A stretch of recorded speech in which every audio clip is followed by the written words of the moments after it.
Waymaker, miracle worker, promise keeper, light in the darkness. My God, that is who you are. I'm going to talk about this song and the impact it had on my life. Let's get into this video.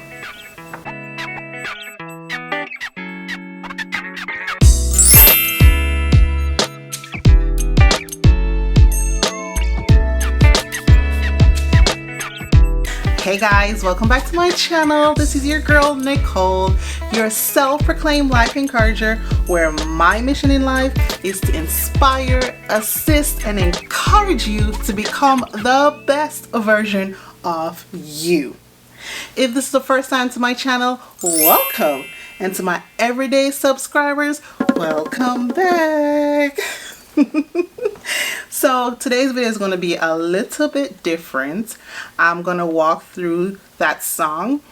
Well, actually walk through how it impacted my life. And hopefully you will get something from this journey that I'm about to take you on that you can utilize in your own personal journey.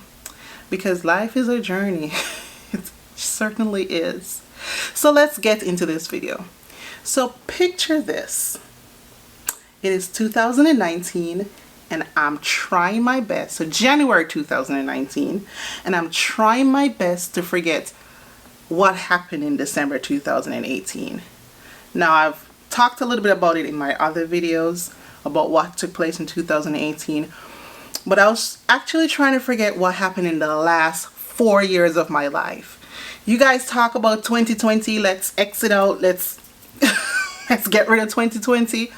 How about let's get rid of, for me, 2015 all the way up to 2019.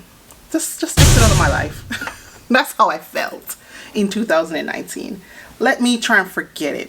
Because in the last 4 years prior to 2019, my life was riddled with miscarriages after miscarriage after miscarriage. So I want to forget even the happy part.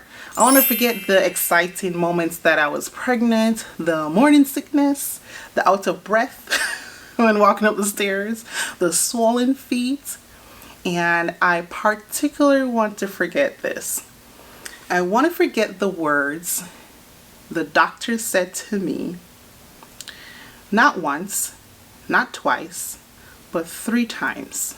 Here are the words that they said to me. Mrs. Gordon, you are 3 centimeters dilated and you are going into preterm labor. What?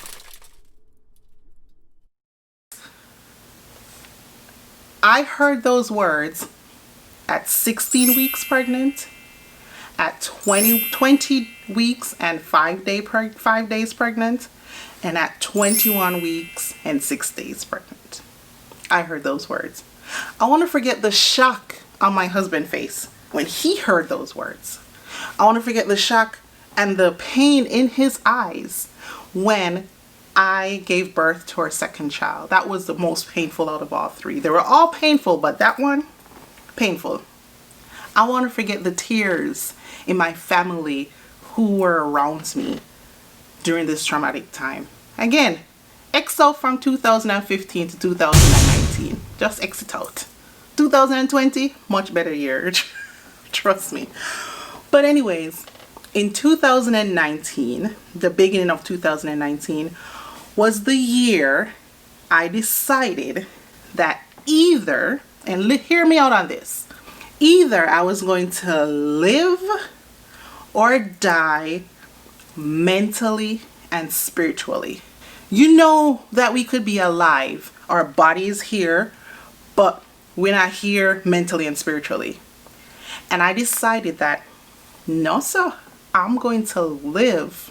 And you might ask how, after you've gone through those traumatic experience, I had to make a decision. And I had to make a decision that I was going to live again. I had to strategically put one foot in front of the other. And that's why I have this channel, because I want to encourage you to be the best version of you and to live again. Because we all go through traumatic experiences, but we have to make that decision to live again. And I decided in 2019 to do that. So living again, it took a lot out of me to do it in 2019. In my other video, I talked about techniques that I've used, my gratitude journaling, my morning routine. Those were techniques that helped me to live again mentally and spiritually and physically too, the exercise part. Not too much, but kinda. So in 2019, in May, I went to my church annual ladies retreat. Now, this retreat has been going on for years, and this retreat takes place in a quaint little town in Indiana called Shipshewana. It's an Amish town, so the food is organic. The town doesn't have much traffic. All you see is the horse and buggies, a few cars. It's just a nice place to get away, and it's a nice place to have the retreat, the ladies retreat. So you know, I'm a PK, I'm a pastor's kid, so these retreats are in my DNA. However, for the last few years I was not attending, but again, remember, 2019 was a pivotal year for me. I had to live again, so I was trying to figure out different techniques that would help me to become that best version of me and to help me to live again. So going to this ladies retreat was one of them. So I went with my mom and 4 other church sisters. One of those church sisters is now my sister-in-law. Shout out to Sister Kayan. I remember when we got there, myself and my sister-in-law and another church sister, Sister Melissa, we went outside walking to just take in God's beauty, taking the fresh air.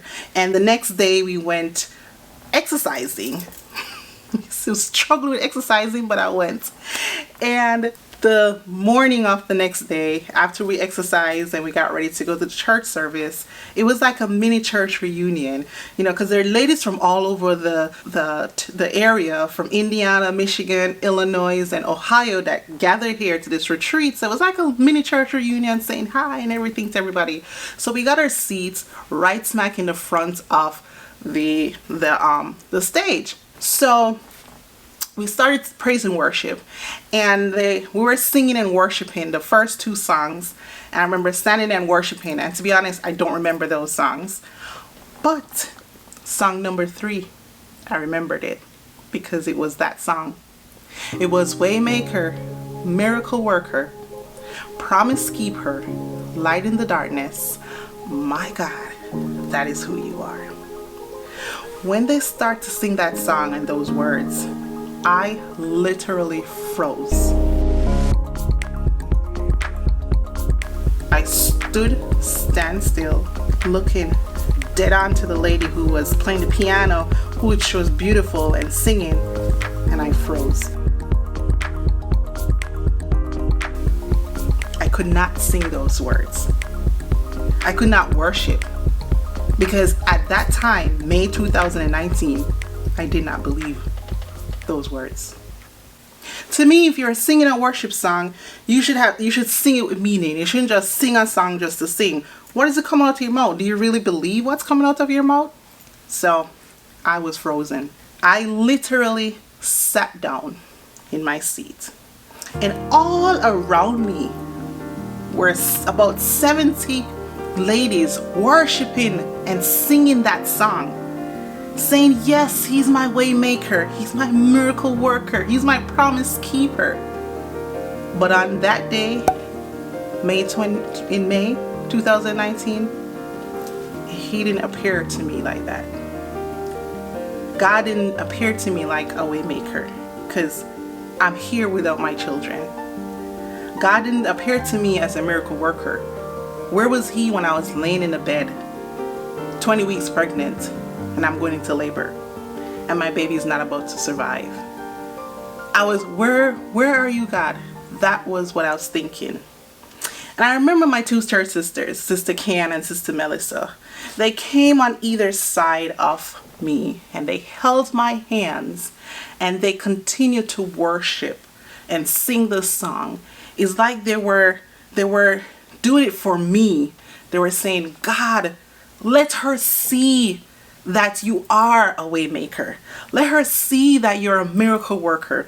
Let her see that you're a promise keeper.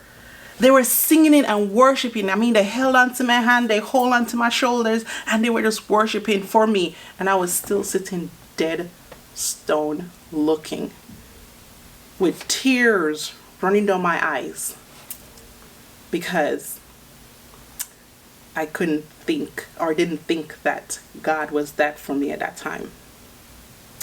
Even after we left the retreat, we sang that song at church, my local church, and I still could not sing that song.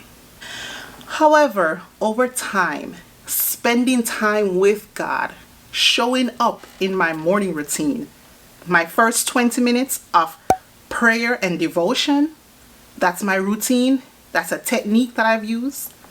And I showed up with God and said, God, you got to show me that you're a way maker. You got to show me that you're a miracle worker. You got to show me that you're a promise keeper. You got to show me that you are the light in my darkness. Because I needed to live again. Remember, that's what I told you. I needed to live again. So I showed up every morning to God in my devotion and prayer time and say, show me, God. And you might say, that's brazen. But he did show me. I told you in my other video that I read the Bible in 1 year. And there were times I just opened the Bible and read. And God showed up in those words that I was reading. He showed me how he was my way maker and still is my way maker. He made a way for a lot of things in my life. One day I would really like to specifically talk about those things. He's a miracle worker because in my last miscarriage, I could have literally died physically in my last miscarriage. But God was a miracle worker. It wasn't a miracle that I wanted. I wanted the miracle of my baby being survived and we having a child. But the miracle is me sitting here making this YouTube video. That's the miracle. He's a promise keeper because I know and I hold on to the promise that I will be a mother and my husband will be a dad one day. He is the light in my darkness because, again, I was going downward in a downward spiral and I said, no, I need to live again. So meeting God every morning made him my light in my darkness. His word gave me hope. He spoke to me every morning for that year and that routine giving me hope. So he is my way maker, my miracle worker, my promise keeper, my light in the darkness. I'm getting chills just talking about it because last year last year I could not sing this song. I could not say these words, but God showed up and showed out for me. And you might say, Nikki, you're still without children. You lost 3. How can you still have hope? How can you still go on? Simply, he's a way maker. So he's going to make a way for my husband and I to be parents. I truly believe that. He's going to perform miracles and he's still performing miracles in front of me, in front of my eyes, and some that I don't even see. He is performing those miracles in our lives. He's performing it in my life and he's performing it in your life. Trust me on that. He is still here. He's still working. He kept his promise to never leave me nor forsake me, and he's still here with me. We just have to trust him. So in today's video, I didn't give you a technique as much as how to become the best version of you. I just gave you a story that shows that we all go through things. We all go through rough times. But one thing I want to leave you with is when you feel in the moment, feel that feeling. I used to repeat this phrase, fake it till you make it. No. Feel what you're feeling in the moment, like how I froze when I heard that song and was angry. Feel what you feel in the moment, but then figure it out what you're going to do to change that reality. So again, feel what you're feeling in that reality and then figure out how you're going to change that reality. And for me, changing that reality meant meeting God every morning so I could change my reality. So I hope you got something from this video. I hope something resonated with you. And I hope that as we continue on this journey to become the best version of you and of me, we can help each other to do so. So if you like this content so far, hit that like button. Also hit the subscribe button and hit that notification bell so you can be notified when I upload a new video. All right. So this is your girl, Nicole. I love to say this. Your self-proclaimed life encourager, where my mission is to encourage you to be the best version of you.